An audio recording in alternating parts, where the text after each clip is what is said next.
घोड़ी चढ़ने को वो थे तैयार, बुक हो चुका था होटल। एक कॉल आया, उस खिलाड़ी ने एक बड़ा फैसला किया। फोन कॉल में पूछा गया, क्या आप बोल रहे हैं? उस क्रिकेट खिलाड़ी ने कहा, जी हाँ मैं ही हूँ। उधर से जवाब आया, आपका हमारी टीम आरसीबी में सिलेक्शन हुआ, आपको आज ही आना है। तब उस क्रिकेटर ने अपनी जिंदगी से जुड़ा एक बड़ा फैसला किया, सुनेंगे तो हैरान हो जाएंगे। भारत की जमीन पर जब से क्रिकेट का ये महागेम शुरू हुआ, तब से छोटे छोटे शहरों के क्रिकेटरों के सपने उड़ान भरने लगे। वो रात दिन एक कर नेट पर पसीना बहाते हैं। इस सांस में एक ना एक दिन उनकी क्षमता पहचानी जाएगी, उसका सिलेक्शन कभी ना कभी इंडियन प्रीमियर लीग में हो ही जाएगा, और ऐसा हो भी रहा है। आईपीएल छोटे शहरों में क्रिकेट को जी जान से जीने वाले खिलाड़ियों के सपनों को पंख दे रहा है। एक ऐसा ही खिलाड़ी है जिसने आईपीएल खेलने के लिए वो किया जिससे करने की हिम्मत बहुत कम लोगों में होती है। उस क्रिकेटर की एक नई जिंदगी की शुरुआत होने वाली होती है। उसके चेहरे पर खुशी कभी इधर कभी उधर जाकर जिंदगी को रोशन कर रही थी। उसने बाकायदा अपनी नई जिंदगी कैसे रास्ता देना है उसका रोड मैप तैयार कर लिया था। उसकी जिंदगी में वो दिन आया, वो एंट्री करने वाला ही था। नई जिंदगी में वो क्रिकेटर एंट्री करने वाला ही था। घोड़ी चढ़ने को वो तैयार था, होटल बुक हो चुका था। एक कॉल आया, फोन कॉल में पूछा गया, क्या आप रजत पाटीदार बोल रहे हैं?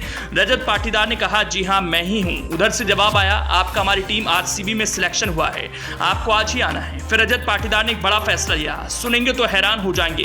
पुरानी कहानी क्या है बताएंगे, लेकिन अगर रजत पाटीदार के फैन हैं तो आपको बुरा लगेगा। आरसीबी के बल्लेबाज रजत पाटीदार आईपीएल 2023 से बाहर हो गए हैं। उनके पैर में चोट है, लेकिन टूर्नामेंट का पिछला सीजन उनके लिए फिल्मी कहानी की तरह था। रजत पाटीदार ने पिछले आईपीएल सीजन में 8 मैचों में 2 अर्धशतक से 55.50 के औसत से 333 रन बनाए थे। 29 साल के पाटीदार पिछले साल आरसीबी के तीसरे सर्वाधिक रन बनाने वाले बल्लेबाज थे। उन्होंने क्वालीफायर 1 में किसी भारतीय बल्लेबाज द्वारा आईपीएल में सबसे तेज शतक का रिकॉर्ड बनाया था। रजत पाटीदार को आईपीएल 2022 से पहले नीलामी में किसी टीम ने नहीं खरीदा था। उनका बेस प्राइस 20 लाख रुपए था। लुबनीत सिसोदिया के चोटिल होने पर आरसीबी ने उन्हें अपने साथ जोड़ा था। इसके बाद प्लेइंग 11 में भी रजत को खेलने का मौका मिला।